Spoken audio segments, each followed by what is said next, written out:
Donc, bonjour tout le monde. Hélène, Gary, vous m'entendez bien, hein? C'est bon, OK. Bon, bonjour tout le monde. Je suis Myriane Rousseau, présidente du conseil multidisciplinaire. Je suis aussi APPR là, dans la direction du programme jeunesse. Dans le fond, je vais prendre quelques minutes là, pour placer le conseil multidisciplinaire. Dans le fond, le conseil multi représente l'ensemble des technologues et professionnels en santé et en services sociaux. C'est une obligation dans la L4S d'avoir une instance professionnelle dans chacun des établissements.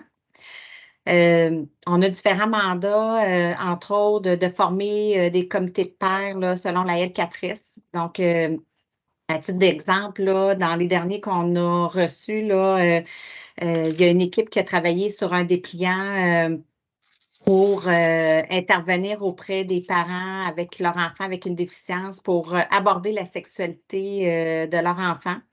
Il y a eu aussi un comité de pairs au niveau de la pratique orthophonique auprès d'enfants issus des familles immigrantes. Puis un des derniers qu'on a reçus, c'est développer des outils d'ergothérapie là, en oncologie. Donc, c'est des exemples. Là, vous pouvez de faire des demandes de comité de pairs là, directement là, au conseil multidisciplinaire, puis une adresse, un lien intranet là, mis à votre disposition pour avoir accès aux différents comités.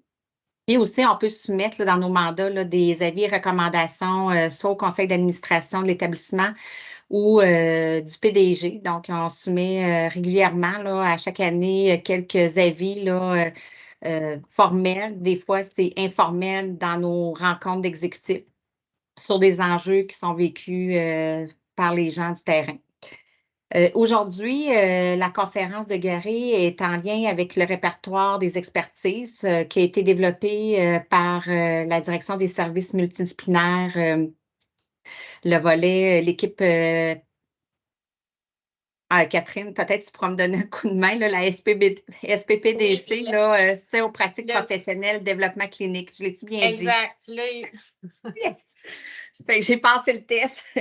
Donc, les conseillères professionnelles font partie de nos comités, puis entre autres, pour le répertoire des expertises, c'est la DSM qui l'a développé, mais on est en collaboration au moment du lancement, puis de l'implantation. Puis aujourd'hui, ben, c'est dans ce cadre-là qu'on a invité Gary à venir nous parler du rôle de l'ergothérapeute dans les transports, dans le transport automobile. Puis, juste pour vous dire que le répertoire des expertises, ben, c'est de faire connaître les compétences de nos intervenants, autant à l'interne qu'à l'externe du CIS de Chaudière-Appalaches. C'est de faire rayonner nos experts. Puis ça peut être sur différents sujets. Là, aujourd'hui, on est sur le transport automobile, mais ça peut être sur les troubles de personnalité, sur la douleur chronique. Fait qu'il y a différents sujets. Puis tantôt, quand Gary va prendre la parole, je vais vous mettre les liens là, dans la conversation. Je vais vous demander là, je pense qu'on va y aller de cette façon-là pour la présentation. On va prendre les questions à la toute fin. Fait que je laisserai Gary y aller avec sa conférence, puis on va prendre les questions à la toute fin. Donc, sans plus tarder, je te laisse la parole, Gary. Tu es ergothérapeute au PERCA et tu viens nous parler de ton rôle là, dans le transport automobile. Alors, je te remercie. Merci beaucoup. Bon, merci pour l'introduction, puis bonjour à tout le monde. Je vais partager mon écran pour la présentation. S'il y a quoi que ce soit, comme on disait, les questions vont plus être à la fin, mais c'est possible aussi de les mettre dans le chat. Fait que quelqu'un, peut-être du CM, pourra intervenir au besoin si je suis mieux d'y répondre tout de suite, ou sinon on les gardera à la fin comme convenu. Juste aussi pour cadrer la présentation, c'est sûr que le but, c'est vraiment de présenter, comme ça le dit dans le titre, c'est les rôles de l'ergothérapeute en général, mais dans le fond, je vais apporter quand même des notions plus théoriques ou plus un côté formation à la présentation, surtout pour un des rôles de l'ergothérapeute qui peut toucher vraiment plusieurs points de service ou milieux, puis qui peut toucher pas nécessairement juste les ergothérapeutes. C'est juste pour mettre la table pour le cadre de la présentation. Euh, Si jamais il y a des problèmes pour voir la vidéo, quoi que ce soit, peut-être juste aviser quelqu'un du CM ou l'inscrire dans le chat. Donc, ben là, il fallait que je fasse une petite. Ils m'ont demandé de faire une petite bulle sur moi, mais je vais faire ça très rapidement. Fait que c'est ça, comme on dit, je suis ergothérapeute. J'ai gradué de l'Université Laval en 2015. Puis par la suite, j'ai fait le certificat de deuxième cycle pour justement travailler dans le domaine de la conduite automobile. C'est une façon de travailler dans cette branche-là. Sinon, je suis ergothérapeute au CIS depuis 2017, puis au PERCA depuis 2019. Puis récemment, je viens de terminer un micro-programme de troisième cycle en amélioration des pratiques en réadaptation avec l'Université de Sherbrooke. Ici, j'ai mis des abréviations. Je pense que vu qu'on est pas mal tous dans le domaine de la santé, je pense que les abréviations vont quand même être claires ou connues, mais en tout cas, j'en ai quand même remis quelques-unes au cas où. Peut-être que vous pourrez les reconsulter au besoin. Pour la présentation, en fait, je voulais rendre ça un peu interactif, fait que j'ai intégré quelques questions quiz. Donc, je vous demanderai, si possible, soit avec votre téléphone cellulaire, de prendre, comme utiliser la fonction appareil photo pour prendre le code QR pour être dirigé sur la page de WooClap. Si vous n'avez pas d'appareil cellulaire, c'est juste possible, en fait, d'ouvrir un nouveau lien sur une page Internet en tapant le www.wooclap.com puis de mettre le code pour y accéder. Fait que quand il va y avoir des questions, comme ça, vous pourrez y répondre. La seule chose, c'est que quand vous répondez aux questions, il faut quand même revenir à cet écran-ci pour pouvoir voir les réponses. Puis le lien il est écrit dans le chat aussi. J'ai vu que Catherine avait fait un lien. Fait que même si je change de diapositive, le lien est dans le chat. Donc, pour commencer, pour introduire ça, je vais parler de. C'est sûr qu'il y en a beaucoup qui sont ergothérapeutes à la présentation, mais juste pour faire une petite entrée en matière, puis pour tester aussi si vos claps marchent bien, ce serait d'écrire un mot qui vous fait penser à l'ergothérapie. Puis le nuage de mots, comment il fonctionne, plus on reçoit un même mot, ben, plus le mot qui est reçu va être gros en comparaison des autres. Fait que là, on voit beaucoup que le terme occupation, autonomie reviennent beaucoup. Puis je vous dirais, vous êtes vraiment dans les bonnes, dans la bonne veine. Aussi adaptation. Puis, en tout, je vois tout, en tout cas, c'est tous des mots bien pertinents, là. Il y a juste qui me fait un peu rire. Ça se peut, oui, mais en tout cas, c'est tous des mots quand même pertinents que vous écrivez. Euh, Au niveau de la présentation, c'est ça, je devais présenter quand même qu'est-ce que l'ergothérapie en général. Donc, le but, ben, un peu comme vous l'avez dit dans le nuage de mots, le but de l'ergothérapie, c'est d'aider les gens, les clients qu'on voit à reprendre de l'autonomie dans leurs activités quotidiennes, dans leurs activités significatives, donc qu'elles trouvent importantes. Puis, ça peut être fait de plusieurs façons, là, comme j'ai écrit juste ici. Fait que ça peut être soit en travaillant les capacités de la personne, ça peut être en travaillant sur l'occupation en soi ou en travaillant sur son environnement, qui peut être soit social ou physique. C'est pour qui l'ergothérapie? En fait, c'est pour des personnes de tous âges, des nouveau-nés jusqu'aux aînés ou même en soins palliatifs. Ça peut être autant pour des clients individuels, mais aussi des groupes, communautés, organismes. Puis, ça peut être, oui, pour les problèmes de santé physique ou mentale, mais ça peut être aussi pour des clients qui n'ont pas un diagnostic formel, mais par exemple, qui doivent faire des transitions dans leur vie, comme par exemple le passage à la retraite. Puis c'est où? Ben, les ergothérapeutes peuvent être un peu partout. Fait que moi, par exemple, je suis en centre de réadaptation, mais ça peut être en CLSC, CHSLD, centre hospitalier, GMF, centre de jour, clinique privée, name it. On peut être un peu partout. Ici, vous avez vraiment la définition formelle de l'ergothérapie. Là, je l'ai mis pour ceux que ça peut intéresser. Mais ça revient un peu à ce que j'ai résumé tout à l'heure. Aussi, on a plusieurs activités qui sont réservées en ergothérapie, mais là, aujourd'hui, j'ai juste indiqué celles qui sont liées spécifiquement à l'évaluation de la conduite automobile. Donc, c'est soit d'évaluer une personne qui est atteinte d'un trouble mental ou neuropsychologique, comme par exemple AVC, TCC, ou d'une personne qui peut être atteinte d'un trouble neuromusculosquelettique, comme par exemple une amputation. Euh, autre. C'est ça. Puis pour les mesures de contention, ça peut arriver aussi, par exemple, pour les dossiers de troubles de comportement. Ici, c'est vraiment les principaux rôles que j'ai recensés de l'ergothérapeute en conduite automobile. Il peut y en avoir d'autres, mais j'ai vraiment essayé de mettre les plus pertinents. Euh, le premier, là, le repérage, dépistage, déclaration, c'est vraiment lui que je vais axer aujourd'hui parce que c'est lui qui peut toucher le plus de milieux puis le plus d'ergothérapeutes. Les 3 bulles que vous voyez en jaune, en fait, c'est des rôles de l'ergothérapeute, mais qui peuvent toucher des clients qui ne sont pas nécessairement conducteurs, mais qui peuvent être passagers, par exemple, comme des enfants ou un adulte qui n'a pas ou qui n'a plus de permis de conduire.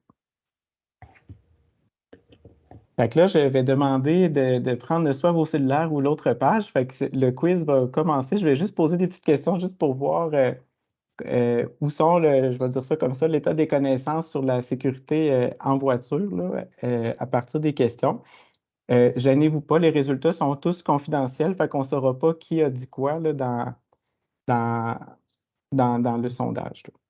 Fait qu'il y a quelques questions. Fait que c'est sûr, j'en ai mis quelques-unes pour couvrir différents sujets ou différents professionnels. Fait que c'est sûr, je vais les passer quand même rapidement. Je ne vais pas toujours attendre d'avoir le total des gens. Fait que c'est pour ça que je vous invite à répondre rapidement ou si vous n'êtes pas à l'aise de répondre, c'est bien correct aussi, là. C'est juste pour stimuler la réflexion. Donc, ici, en fait, la première question, est-ce qu'un usager portant un collier cervical a le droit de conduire? On voit qu'il y a quand même une bonne tendance qui est pour le non en majorité, puis sinon, oui, mais s'il conduit avec des miroirs convexes. Récemment, on a eu une formation avec la SAC, puis en date d'aujourd'hui, la réponse, c'est non, en fait. C'est-à-dire que même si un usager qui a un véhicule qui a des miroirs convexes ou non dans la voiture, il ne devrait pas porter de collier cervical dans la conduite. Ça, cette information-là, on va la retrouver dans le règlement à la santé des conducteurs. Ça, je l'ai mis dans la bibliographie. Tous les documents que je réfère sont dans la bibliographie qui va être disponible à la fin. Donc, la réponse ici, c'était non. Je change de question. Est-ce qu'un usager atteint avec une atteinte temporaire et non permanente du membre inférieur droit, donc de la jambe droite, a le droit de conduire? Ouais, par exemple, soit avec un plâtre ou une botte Samson. C'est quand même intéressant. Fait qu'on voit qu'on a plus de non et des ça dépend.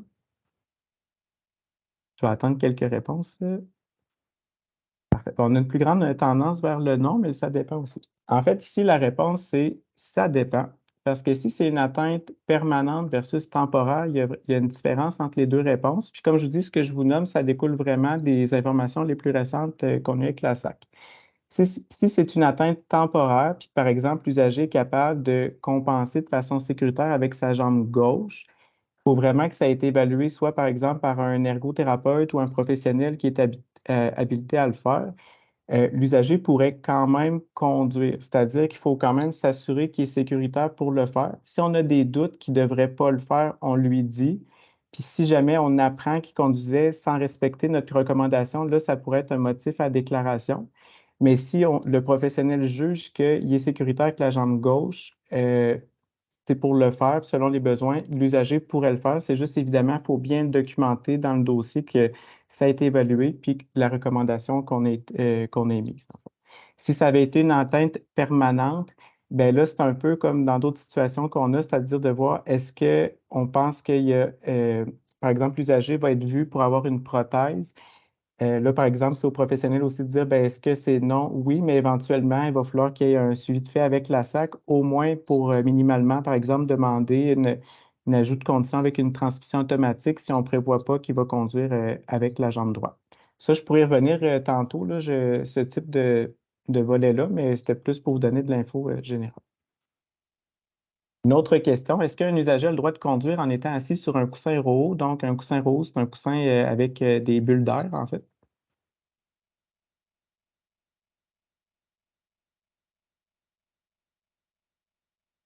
On a quand même une bonne tangente pour le oui. On va attendre encore quelques réponses. Ici, en fait, la réponse... Oh, je vais attendre, ça rebouge un peu. Parfait. Bon, ben là, je vais y aller. Donc, la réponse, en fait, c'est oui, c'est pas illégal de conduire avec un fauteuil ROO, mais ça devrait être évité. Donc, c'est la troisième réponse qui est la bonne.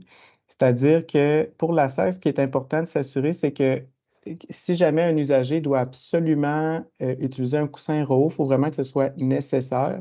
Puis si c'est nécessaire dans les choses qui sont à valider, c'est par exemple, est-ce que la ceinture de sécurité tombe bien au niveau pelvien puis au niveau de l'épaule? Parce que dans le fond, les voitures, les tests à l'impact des voitures n'ont pas été faits avec l'ajout d'un coussin, que ce soit un ROO ou un autre coussin.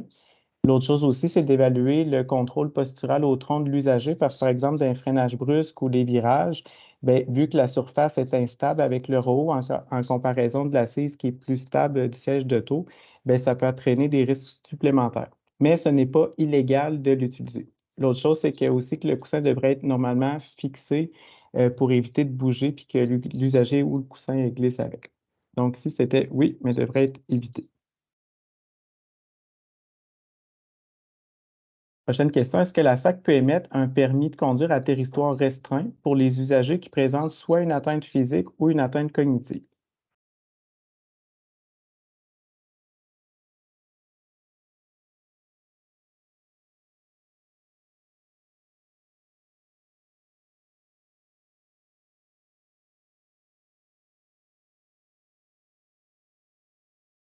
On a une tendance pour le non. C'est quand même, les autres sont un peu répartis, mais on a une tendance pour le non. J'attends encore quelques réponses, puis je vais donner la réponse.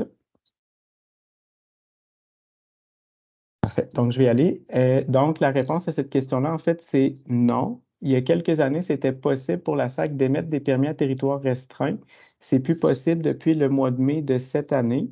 Dans le fond, ce que la SAC s'est rendu compte avec des consensus d'experts, des données probantes, c'est que la majorité des accidents qui survenaient, c'était pour les personnes qui avaient des atteintes, surtout cognitives, c'était 5 km autour du domicile.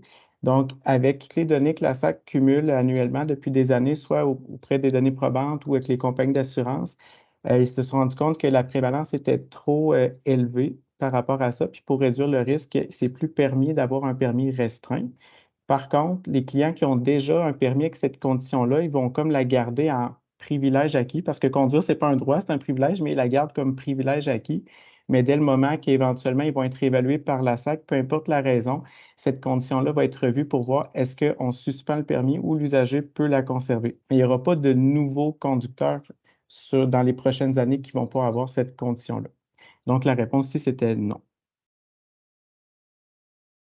Est-ce qu'un usager avec un permis de conduire suspendu peut quand même conduire un tracteur? Donc, un permis standard, c'est un classe 5, puis un tracteur, c'est un classe 8, donc une classe inférieure.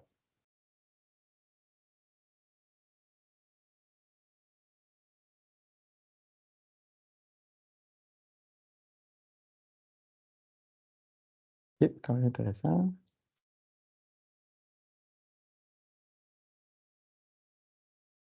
Donc, j'entends peut-être.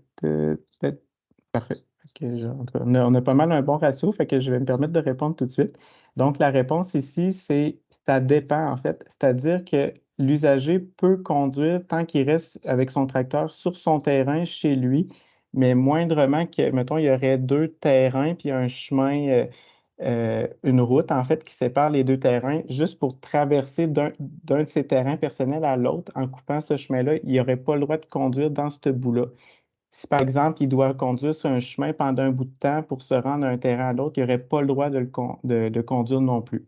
Donc, sur toute route, ce serait interdit parce que la suspension d'un classe 5 s'applique aux classes 8, mais ce qu'il fait sur son terrain avec son tracteur, ce n'est pas régi par la SAC. C'est sûr qu'il peut avoir des enjeux pour sa sécurité, puis au niveau de son assurabilité, là, ça c'est autre chose, mais au niveau du droit de conduite, la SAC ne va pas aller dire à quelqu'un qu'est-ce qu'ils peuvent faire sur leur terrain ou non. Mais tout ce qui est sur les chemins, c'est interdit de conduire. Donc, c'est pourquoi le ça dépend, mais dans le doute, vous avez eu des bonnes réponses. En majorité, là, c'est vraiment non sur les chemins, mais sur les terrains, c'est possible. Donc, ici, c'était 3 la réponse. Une autre question. Est-ce qu'un professionnel peut faire une déclaration à la police quand il voit qu'un de ses usagers qui ne doit pas conduire, qui conduit en fait? C'est-à-dire que son permis soit valide, qu'on lui ait recommandé verbalement de dire non, pour le moment, attendez qu'on vous réévalue, vous ne pouvez pas conduire, ou que son permis soit déjà suspendu. Est-ce qu'on peut faire une déclaration à la police? Et je pense que à date, c'est une des réponses qui étaient les plus, ouais, était plus mitigées, là.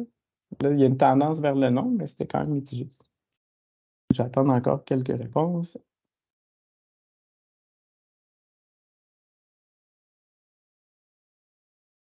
Parfait. Fait que là, j'en ai quand même pas mal. Donc, ici, la réponse, c'est non.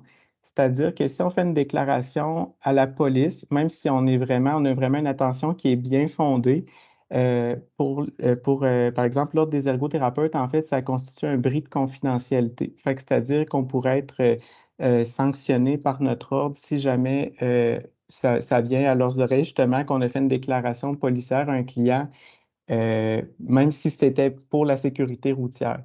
Puis ça, c'est vraiment une information à jour autant de la SAC que de l'Ordre. Donc, dans le doute, malheureusement, même si votre intention serait bonne de dire « Ah, il n'est pas sécuritaire, je le sais qu'il conduit, il ne devrait pas », on ne peut pas déclarer à la police. Donc, si la réponse, c'est non. Si, est-ce qu'un physiothérapeute, travailleur social ou orthophoniste sont protégés de tout dommage en cas de poursuite pour avoir déclaré quelqu'un à la SAC? Peu importe le motif de déclaration.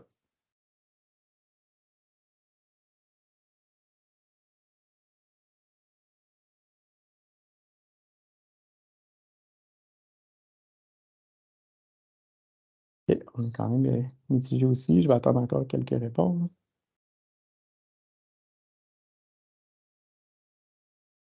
Et on est quand même serré, celle-là. Parfait. Ben, on a presque la parité, fait que je vais y aller. Fait que ici, en fait, la réponse, c'est non. Malheureusement, le physiothérapeute, travailleur social, orthophoniste ne sont pas protégés. Il y a seulement 5 types de catégories de professionnels qui sont protégés, dans le fond, dans le cas d'une déclaration à la SAC. C'est les médecins, les infirmières, les ergothérapeutes, les psychologues et les optométristes. Tout autre professionnel, s'il fait une déclaration à la SAC, même en utilisant un formulaire de déclaration, ça va être considéré comme une déclaration citoyenne, au même titre que si monsieur, madame, tout le monde, comme de la famille ou un voisin, faisait une déclaration.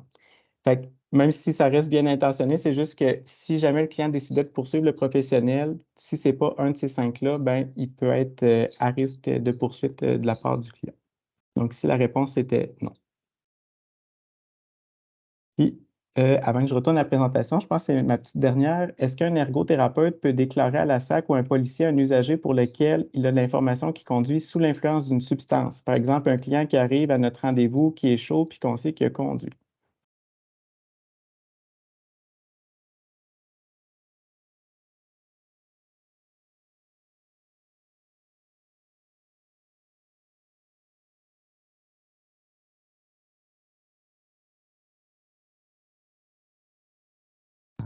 Fait qu'on a pas mal de temps. Là, je vais me permettre de répondre. On a pas mal toujours le même ratio de gens qui répondent. Donc, ici, la réponse, en fait, c'est non. C'est-à-dire que même si c'est l'ergothérapeute, comme je disais, c'est un des 5 types de professionnels qui va être protégé là, par les articles de loi de poursuite en cas de déclaration à la SAC. Pour le policier, c'est non, peu importe la cause, mais même pour la SAC, même si l'ergothérapeute est protégé, en fait, il faut vraiment que ce soit en lien, chaque déclaration doit être en lien avec le champ du professionnel. Puis aux yeux de l'OAQ de la SAC, ben, la consommation ne fait pas partie du champ de l'ergothérapeute, même si on peut avoir des clients qui ont un trouble d'utilisation de substances. Fait qu'ici, en fait, ce serait considéré quand même comme un bris de secret professionnel, même si c'était fait dans le cadre de l'ADI, puis qu'on peut rencontrer des usagers qui ont un trouble de consommation de substances. Donc, la réponse, c'est non. Ah, excusez, j'en avais une petite dernière. Est-ce qu'un IPS ou un médecin résident peuvent compléter un rapport M28?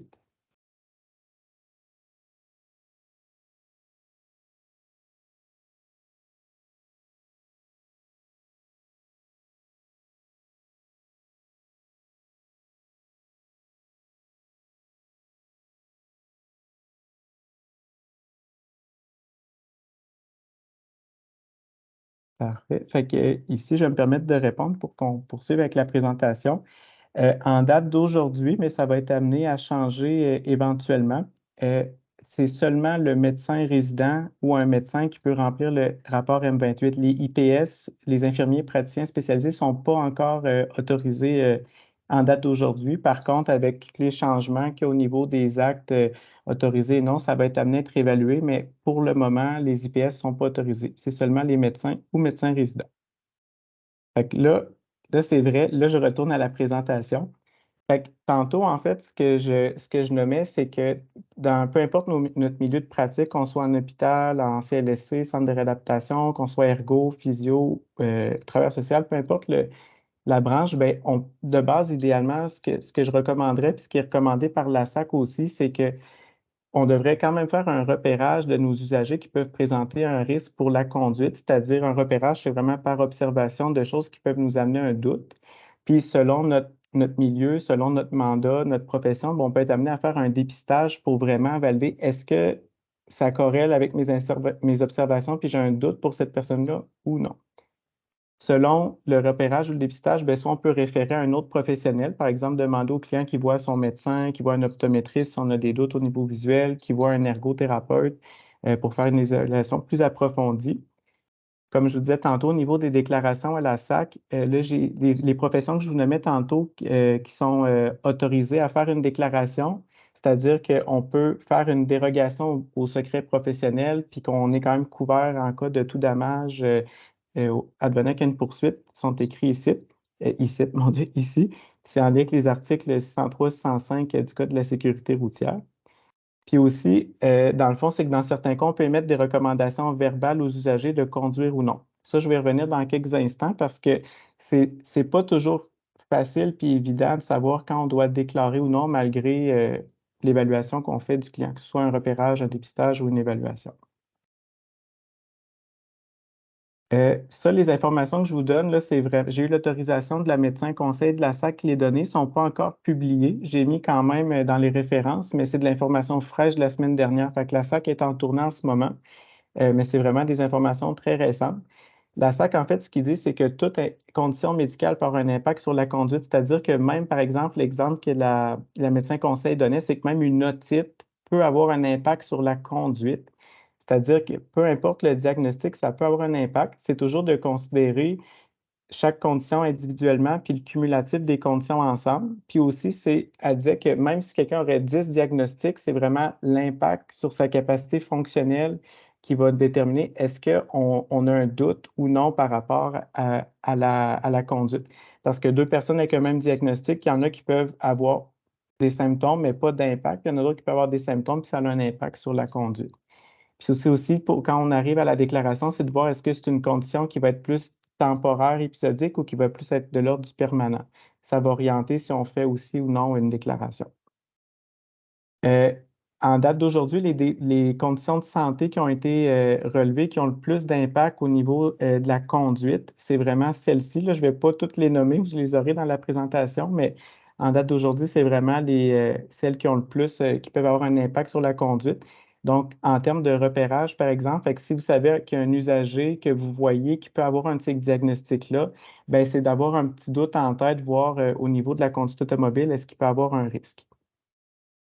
Au niveau des drapeaux rouges, ça, c'est vraiment toujours en lien avec les présentations de la SAC, mais ça, c'est vraiment tiré de l'analyse des dernières données probantes. Le facteur le plus prédictif qui a été déterminé dans la littérature en date d'aujourd'hui, c'est vraiment les préoccupations de la famille et des aidants. Fait que c'est-à-dire que même si, par exemple, on a je vais reprendre les autres plus bas, mettons de l'impulsivité, de l'agressivité, qu'un client a un MMSE en bas de 24, de tous ces critères-là, le plus prépondérant qui a été relevé en date d'aujourd'hui dans la littérature, c'est les préoccupations de la famille des aidants, mais c'est quand même les autres en dessous, c'est quand même d'autres drapeaux rouges qu'on peut avoir en tête qui peuvent nous emmener des doutes à la conduite sécuritaire de l'usager.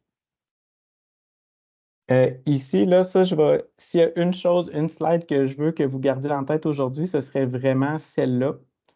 C'est-à-dire, c'est pas toujours facile de savoir est-ce que je dois déclarer ou non mon usager, parce qu'il y a des lois ou des règlements, autant à la SAC qu'avec nos ordres, qui s'entremêlent, fait que c'est pas toujours clair. Si je peux emmener peut-être quelques lignes directrices, là, sans pouvoir répondre à tous les cas avec ça, là, mais pour au moins aider à la réflexion, c'est quand c'est ce qu'on appelle pour la SAC une condition qui est essentiellement incompatible, par exemple de l'épilepsie. Normalement, le professionnel, on devrait faire une déclaration selon notre champ d'expertise. Ça, gardez ça en tête, je vais revenir tout à l'heure. Puis pour la SAC, eux, même si on demandait, par exemple, gardez le permis en attendant qu'on le réévalue, ben, la SAC va suspendre obligatoirement le permis. Dès qu'il y a une condition qui est essentiellement incompatible, puis ça, le terme essentiellement ou partiellement incompatible, c'est des termes qu'on va retrouver dans le règlement à la santé des conducteurs. Là, c'est des termes utilisés par la SAC. Fait qu'il différencie vraiment plusieurs diagnostics, c'est essentiellement ou partiellement. Mais si c'est essentiellement, la SAC va automatiquement suspendre, même si vous recommanderiez autre chose. Quand c'est partiellement incompatible, c'est-à-dire c'est une condition de santé partiellement qui peut avoir un impact sur la conduite, mais qu'il y a une amélioration, une récupération possible, comme par exemple un AVC, un traumatisme crânien. Bien, là, c'est vraiment à la SAC et au professionnel qui revient le pouvoir discrétionnaire, c'est-à-dire que le professionnel peut choisir ou non de déclarer, puis la SAC peut choisir de suspendre ou, par exemple, de mettre un permis temporaire ou de laisser le permis à la personne. Vraiment, les choses à garder en tête quand on a cette décision-là à faire, c'est de voir est-ce que j'ai un doute significatif? Pas juste un doute de mon client, mais est-ce que je pense vraiment que sa condition peut avoir un gros impact sur la conduite? Puis est-ce que je pense qu'il va respecter le fait de ne pas conduire ou non? Il faut que quand on fait une déclaration, ce soit toujours dans notre champ de pratique. Donc, les ergothérapeutes, quand on fait une déclaration, il faut, par exemple, que ce soit lié vraiment aux impacts fonctionnels.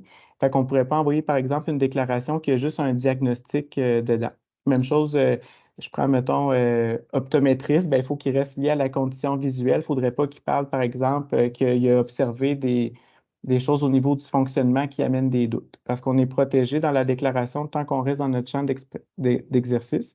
Puis l'autre chose, il faut que ce soit dans le cadre de notre évaluation. Fait que même si, par exemple, je suis infirmier, puis que je vois un client qui conduit, qui ne devrait pas conduire, je fais une déclaration. Même si je suis protégé normalement par la loi, ma déclaration va être considérée comme une déclaration citoyenne par la SAC parce que ce n'est pas dans le cadre de mes fonctions que j'ai déclaré le client. Puis l'autre chose ici, c'est l'article 2 en bas. En fait, c'est que même si dans certains cas, on pense que c'est une condition qui est partiellement incompatible, mais si on sait d'avance, il y a des éléments qui nous amènent à douter que le client va le respecter ou qu'on a l'information qu'il ne respecte pas, c'est considéré comme essentiellement incompatible à la SAC. Fait que là, c'est motif à déclaration. Fait que ça, je vous dirais, c'est peut-être la slide de la présentation à retenir. Ici, ça, c'est un peu une règle des 3C que la SAC amène pour voir est-ce qu'on doit déclarer ou non. Puis c'est toujours dans le respect de nos obligations déontologiques. Donc, par exemple, si on conseille au client de ne pas conduire pour des raisons médicales, que le client nous dit qu'il ne va pas le suivre, puis qu'on pense qu'il va y amener un danger, bien, si c'est les 3C, c'est oui, bien là, on déclarerait, c'est correct de faire la déclaration à la SAC, toujours en restant de notre champ d'exercice. Ça, c'est la définition. Je ne vais pas les lire en détail, là, mais c'est les deux articles, dans le fond, là, qui, au niveau de la déclaration. Fait que, comme je dis, ça concerne 5 professions. Fait que ceux concernés, je vous invite à les voir. Puis ceux qui pensaient qu'ils étaient protégés en cas de déclaration, bien, je vous invite aussi à les lire, ça peut être pertinent. Aussi un peu plus sur l'ordre, il n'y a pas vraiment de données probantes pour ça, là, mais la SAC, ce qu'il disait, c'est de voir, c'est un peu le classique là, qu'on entend souvent, est-ce qu'on voudrait voir quelqu'un qu'on conduit, quelqu'un qu'on aime qui conduit avec la... Excusez, j'ai tout dit la phrase à l'envers. Est-ce qu'on voudrait voir une personne qu'on aime dans le même véhicule que le client qui conduit? Fait que si c'est non, bien après ça, c'est de voir un peu dans votre tête, c'est quoi les éléments plus objectifs qui vous amènent à cette réponse, à cette question émotive-là. Qu'est-ce qui fait que je ne voudrais pas finalement? Pour après se voir. La SAC dit aussi que quand vous faites une déclaration, oui, c'est bien de dire le motif de la déclaration, mais de mettre aussi votre recommandation. Par exemple, est-ce que le permis devrait être suspendu? Est-ce qu'on devrait mettre une condition G pour conduire avec un ergothérapeute, moniteur? Est-ce qu'on devrait recommander qu'il y ait une évaluation spécialisée comme avec un médecin ou un optométriste? Fait que oui, de mettre qu'est-ce qui amène la déclaration, mais aussi de mettre votre recommandation. Ça couvrait vraiment ce qui était plus repérage, dépistage. Les autres rôles, comme je disais, je passe vraiment très rapidement. C'était vraiment le premier que je voulais mettre l'accent.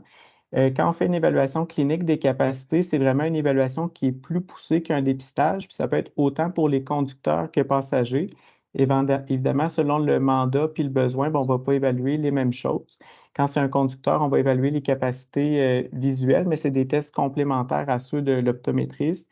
On va apprécier, non évaluer les capacités perceptivo-cognitives, puis les capacités physiques, puis on documente aussi les habitudes de vie de conduite du client, puis ses antécédents.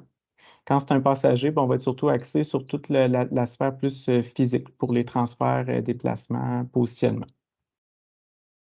Au niveau de l'évaluation clinique, la SAC aussi, ce qui faisait ressortir, c'est qu'en date d'aujourd'hui, les deux tests qui sont les plus euh, spécifique, valide puis prédictif au niveau de la conduite automobile, ça reste le Trail Making Test B, qui peut être utilisé autant en dépistage qu'en évaluation, ou le Useful Field of View, Par contre, même si que les deux soient positifs ou négatifs, c'est vraiment pas juste avec les résultats de ces deux tests-là qu'on peut se prononcer sur est-ce qu'une personne est sécuritaire ou non à conduire. Ça donne une idée, mais c'est en complément, par exemple, au reste de l'évaluation ou aux observations qu'on a faites. C'est toujours de s'assurer aussi que les tests qu'on utilise ont été faits avec la clientèle qu'on évalue, parce que sinon, ça amène des limites pour l'utilisation du test. La SAC recommande aussi, puis ça, je pense qu'on le fait d'emblée, mais c'est de voir l'état de l'usager au moment des tests parce qu'il était plus fatigué, il était plus stressé, tout ça, parce que ça peut avoir un impact sur la validité. Au niveau de l'évaluation fonctionnelle sur la route, ça, je passe très rapidement. C'est surtout, en fait, soit en centre de réadaptation ou en clinique privée que ça va être fait. Fait que c'est vraiment l'évaluation fonctionnelle. Fait qu'on va sur la route avec le client, avec un moniteur, puis on détermine est-ce que la conduite était sécuritaire, fait qu'il a réussi, est-ce qu'il a échoué, c'était non sécuritaire, ou est-ce que pour différentes raisons, on veut le réévaluer, soit dans d'autres paramètres, ou si, mettons, il a échoué, qu'il peut refaire des pratiques, puis on le réévalue par la suite. Il existe de l'entraînement et de la réadaptation de la conduite automobile. Ça peut être soit fait uniquement avec un moniteur, quand c'est plus, par exemple, au niveau des techniques de conduite. Ça peut être fait aussi avec moniteur, mais pour voir de l'entraînement des équipements adaptés. Par exemple, conduire avec une pédale à gauche, des commandes manuelles. Mais ça, il faut vraiment que ce soit encadré par l'ergothérapeute. Puis, il peut avoir l'approche CD, qui est vraiment une approche spécifiquement de réadaptation à la conduite, qui est faite normalement avec l'ergothérapeute. Puis ça, je ne m'embarque pas trop dans le détail, mais il y a vraiment une gradation des interventions qui est faite. L'adaptation de véhicules, ben, en centre de réadaptation, par exemple, on peut adapter au niveau autant de la conduite, de l'accès, c'est-à-dire le transfert au véhicule, que de la manutention de l'ATL. Donc, l'ATL qui peut être un fauteuil, une base roulante, triporteur. Quand c'est pour des dossiers passagers, ben, on va surtout prioriser, bien évidemment, l'accès ou l'ATL s'il y en a une, puis ça peut être autant pour les adultes que les enfants. Ça, ce type de mandat-là, ça va être vraiment surtout fait en CR, là, par exemple au PERCA ou en clinique privée. Là, j'avais quelques autres questions au niveau de l'adaptation de taux. Je vois qu'il ne me reste pas beaucoup de temps, fait que je vais peut-être poursuivre, juste terminer la présentation, puis selon le temps qui reste, les questions, on verra si on les refera ou non, mais vous allez y avoir accès quand même aux besoins. Fait que je vais juste, comme je vais juste les passer rapidement, mais vous allez y avoir accès. Si vous avez des usagers qui doivent avoir une adaptation de véhicule, ils n'ont pas nécessairement à payer eux-mêmes les frais. La SAC, il y a un programme d'aide financière qui existe. Il y a des conditions à remplir tant au niveau de l'usager que de son véhicule. Mais en gros, l'information est disponible sur le site de la SAC, puis il faut une évaluation d'ergothérapeute. Mais c'est de retenir qu'il existe un programme d'aide financière pour vos clients, aux besoins. Au niveau des rôles de consultation, coaching des ergothérapeutes, ben, qu'on soit, comme je dis, en hôpital, CLSC, centre de réadaptation, on peut être amené soit à faire du dépistage, repérage, comme je disais, pour la conduite, mais on peut être amené à se questionner au niveau du transfert sécuritaire à la voiture de nos usagers, de leur positionnement. Par exemple, là, j'ai mis l'exemple des enfants. Dans certains cas, des enfants, il faut qu'on demande une dispense à la SAC pour qu'ils soient assis dans leur fauteuil roulant ou leur base roulante. Sinon, on n'est pas nécessairement en loi, dépendamment de l'âge puis le besoin. Dans certains cas, on peut être amené aussi à faire du coaching pour des enjeux de contention, comme je disais tantôt, ceux qui ont des problèmes de comportement. Par exemple, des dossiers en lien avec le CRDI. Éventuellement, ce qui est voulu, c'est de créer un répertoire sur la plateforme Teams qui va comprendre des thèmes et des fiches synthèse sur différents thèmes qui touchent la conduite ou le transport sécuritaire. Fait que ça va être un peu style, un peu foire aux questions, un peu comme j'ai fait au début de la présentation, puis aussi avec des documents qui sont liés aux questions qui sont posées. Fait que comme ça, les professionnels, ça leur donne une banque de ressources puis d'outils qu'ils peuvent consulter s'ils ont des questions pour la conduite ou le transport. Ici, j'ai fait un peu un résumé de quel rôle les ergothérapeutes peuvent avoir à jouer dans leur milieu, là, à partir des icônes que j'ai abordées dans la présentation. C'est sûr, comme je dis, ce n'est pas exhaustif et complet, puis ça dépend toujours euh, du mandat et des besoins, mais ça donne quand même une idée. Si je veux que vous reteniez aussi une chose aujourd'hui, c'est que même si des fois la conduite automobile, c'est pas le mandat, c'est pas notre mandat de base, mais c'est toujours de garder une vigie par rapport à ça avec nos clients. Puis peu importe le mandat qu'on a, le type de professionnel qu'on est, la clientèle qu'on voit, c'est vraiment toujours garder une petite alerte au niveau de la conduite parce que, comme le disait le médecin de la SAC, ben, même une otite peut avoir un impact sur sa conduite. Là, c'est un peu extrême, mais c'est pour montrer que chaque condition de santé peut avoir un impact. Fait que c'est vraiment de garder une vigilance là-dessus.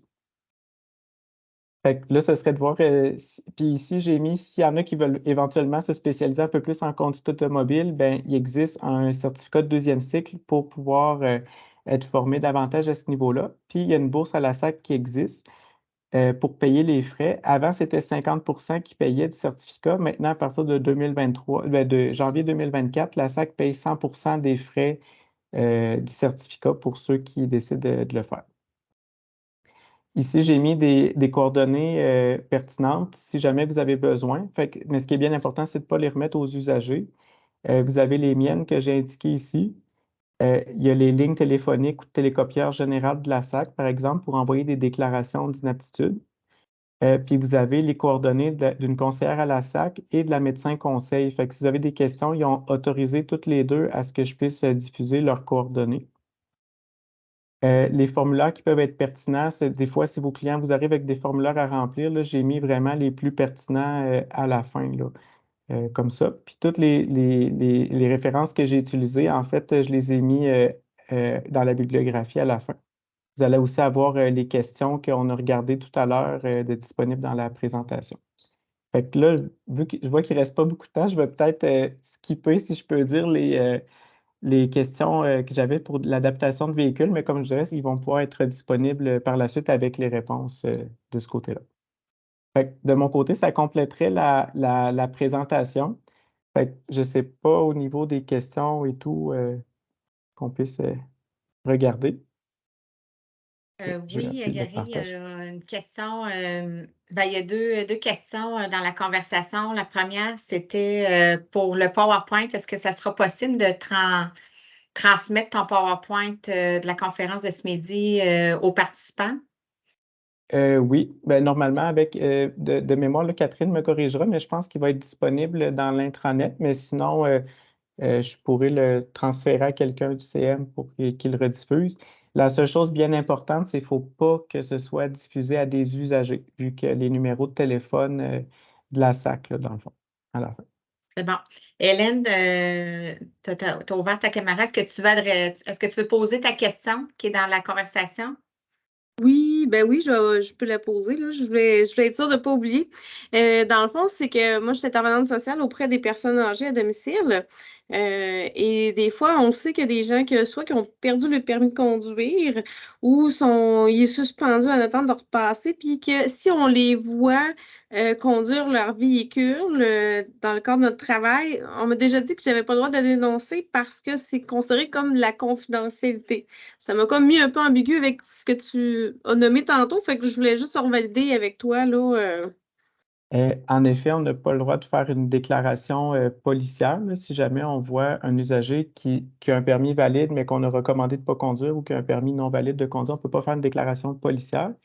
Au niveau de la SAC, je reviens si c'est dans l'exercice de tes fonctions, c'est-à-dire que toi, tu as évalué le client, que ça reste dans ton champ de compétences, les éléments qui t'amènent les doutes, c'est possible de faire une déclaration à la SAC. Là, c'est sûr, comme je disais tantôt, il y a juste 5 catégories de professionnels qui sont protégés en cas de poursuite d'un client. Mais même si c'est seulement ces 5 catégories de professionnels-là, ça n'empêche pas les autres professionnels de déclarer. C'est juste, ça va être considéré comme une déclaration citoyenne. Puis l'autre chose aussi, c'est si la SAC était déjà au courant, mettons, il a déjà son permis suspendu, bien, là, la SAC, ce qu'il disait dans les formations, c'est qu'on ne doit pas redéclarer. Si c'est déjà connu de la SAC que le permis est sanctionné, si on redéclare alors qu'on avait déjà soi-même déclaré une fois ou que c'était déjà connu qu'il avait été déclaré, on ne serait pas couvert. Même si on est une des 5 professions que j'ai nommées tantôt, là, si on redéclare puis c'est déjà connu de la SAC, là, c'est comme si c'était un bris de secret professionnel, en fait.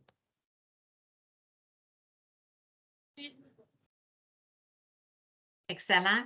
Il y a une autre question dans la conversation. C'est Émilie. Est-ce possible d'avoir des informations sur l'obligation de la ceinture et de l'appui-tête en Oui. transport adapté?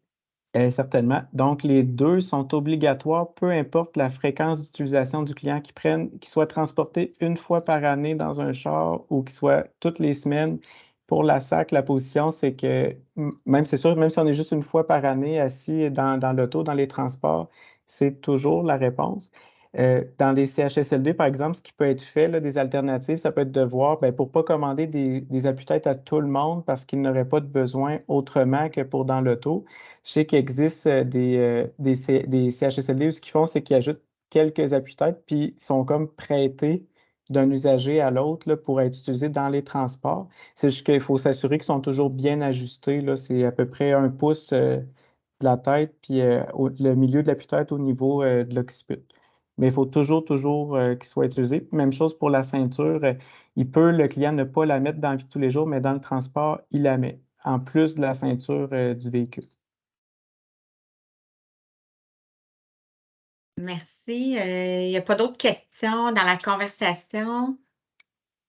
Ça serait probablement OK, il y en a une autre, il est 13h, ça serait Anne-Sophie, ce serait la dernière question. Si c'est correct pour toi, Gary, je ne veux pas te bousculer dans ton horaire. Oui.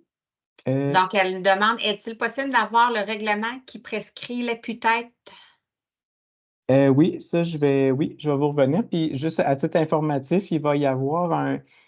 Là, c'est pas, là, c'est vraiment à cause de la question, là, c'est pas pour faire du pushing, mais il va y avoir un midi-conférence le 15 décembre avec le SAT, le service des aides techniques de l'IRDPQ et de Constance Ledbridge sur l'arrimage SAT et PERCA, puis il parle justement aussi par exemple, d'avoir l'appui-tête, d'avoir la ceinture intégrée.